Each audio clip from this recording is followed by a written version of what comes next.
Bueno, elijo escultura en la Facultad de Artes sin tener, digamos, la más mínima idea de lo que era, porque todos entrábamos a la escuela con la ambición de hacer pintura. Cuando rotamos por los talleres y llego a escultura, me di cuenta de que tenía una amplitud mayor de expresión que sobre la superficie plana de un cuadro, que podía incorporar las 3 dimensiones y una 4ª dimensión, que es el tiempo. Entonces sentí que era lo más cercano a lo que yo quería expresar, que era la poesía, la música y el canto. Cosas que me fueron vedadas en mi juventud, porque vivía en una Mendoza que se parecía mucho más a una aldea que a una ciudad. Y era mal vista una persona que se dedicaba a la música, al canto. Entonces con la escultura sentí que tenía la capacidad de explayar mi creatividad y mi expresión.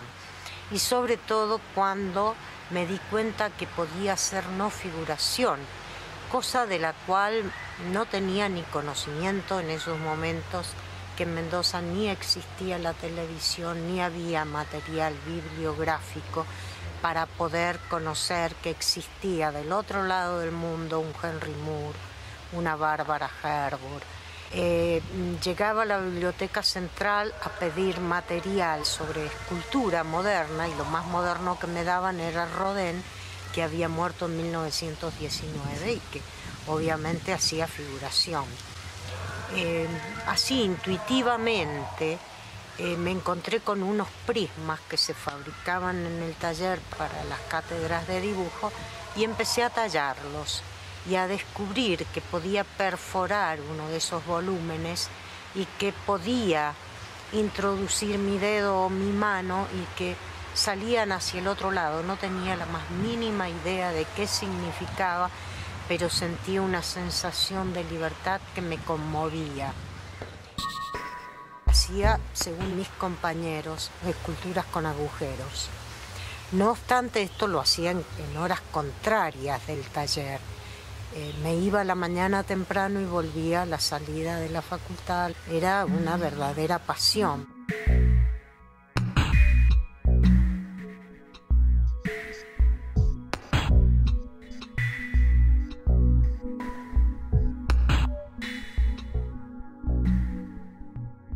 Tallaba madera, piedra, trabajaba en cemento. Llegó un momento en que sentí la necesidad de alivianar el peso de esos volúmenes, conservar los volúmenes interiores, comenzar a buscar otros materiales. Comencé a buscar en el plástico la respuesta. No la encontré porque me pareció demasiado inconsistente, demasiado pobre para la necesidad que yo tenía de expresar algo que fuera demasiado fuerte en un material fuerte, pero a su vez visualmente etéreo. Entonces lo encontré en el hierro y realmente fue un hallazgo que me ha acompañado prácticamente hasta ahora. Y eso fue a comienzo de los 70, ya me había recibido cuando comencé a trabajar estos materiales.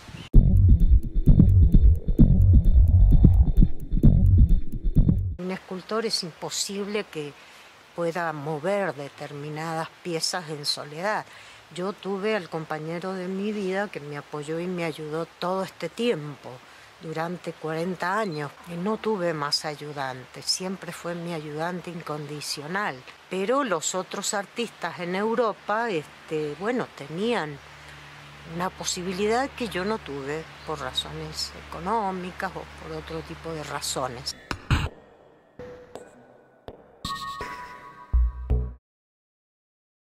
En mi obra siempre existió una búsqueda de sentido, que no solo fue el sentido estético y formal, sino de transmitir, no sé a quién, aquel que pudiera recibirlo, determinadas sensaciones, pensamientos, que yo guardaba así en forma muy profunda, que muchas veces ni yo misma comprendía hasta que no las ponía de manifiesto. Siempre estuvo la búsqueda de la libertad, que es reiterativa en mi obra.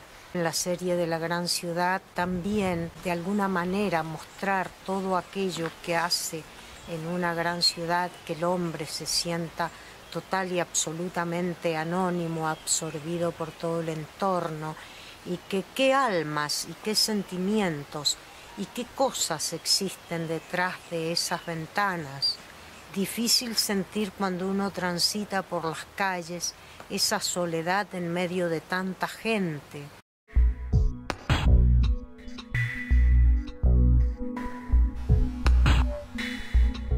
Esta obra es una de la serie de La Gran Ciudad, de las últimas. He tenido otras series de La Gran Ciudad en los años 70. A veces me preguntan el porqué de estos círculos. En el círculo busco el infinito, la eternidad, el principio, que es el cero, que es el principio y el fin de todo. Y después, lo que significaban para mí las ventanas, los ojos del alma de los habitantes que el transeúnte no ve. Y el material es el hierro soldado.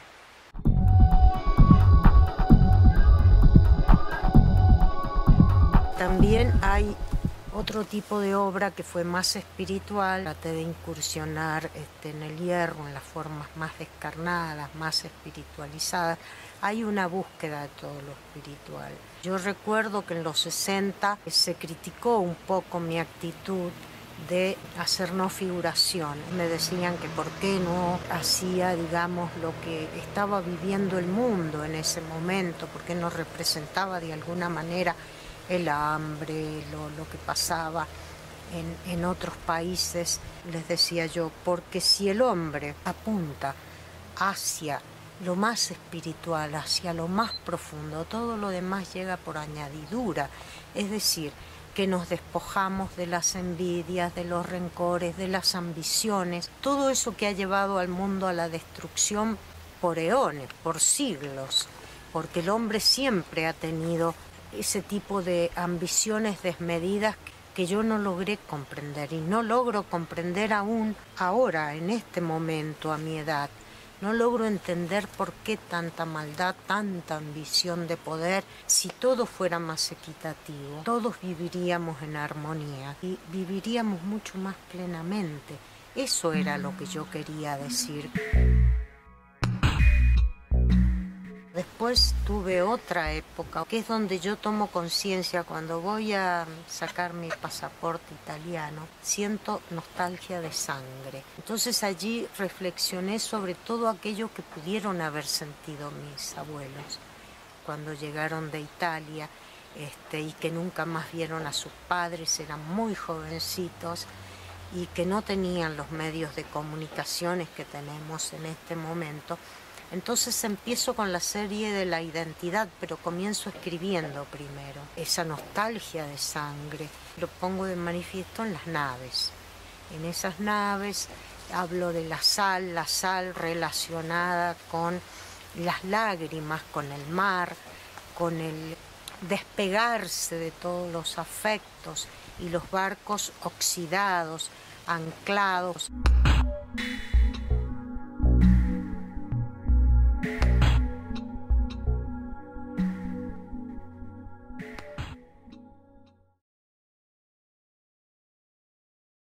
Bueno, la docencia para mí fue un hallazgo insospechado. Nunca pensé que podía haber encontrado a través del dar tanto conocimiento, porque la docencia es una retroalimentación entre el alumno y el profesor. Mis comienzos fueron en la docencia simultáneamente en la primaria y en la secundaria, finalmente en la universidad, 20 años después de haberme recibido. Terminada la proscripción, con el advenimiento de la democracia, pude acceder por concurso a la universidad. Y bueno, también eso fue para mí un dar para recibir mucho más. Me sentí plena porque realmente era más lo que recibía que lo que daba, porque siempre había una respuesta enriquecedora a aquello que yo ofrecía. Eso quizás es lo que extraño un poco al haberme jubilado. Me siento realmente bien, siento como que tuve o di una entrega total y absoluta.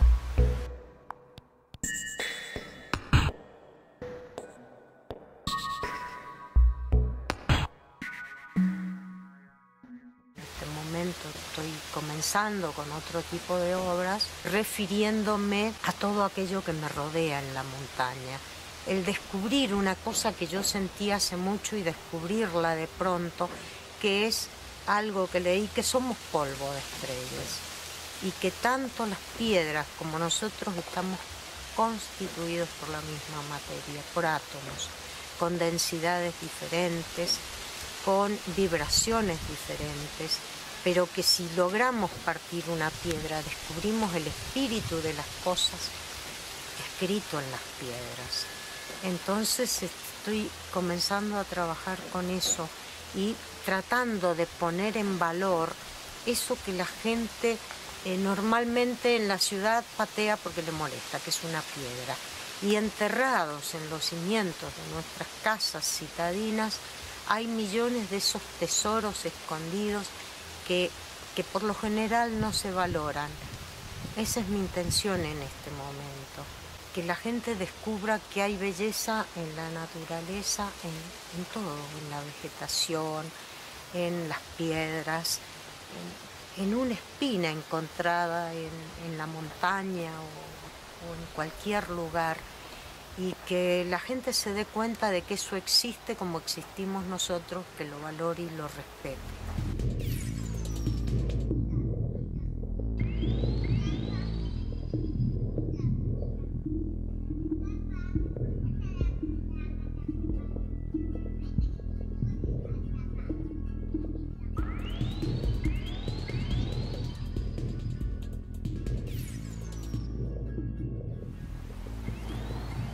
La observación de la naturaleza me ha enseñado a descubrir cosas en mí misma. Cada piedra encontrada guarda secretos del tiempo, secretos que quizás algún día sean develados. Son verdaderos bibliolitos. El tiempo escribe su historia y está guardado en las piedras.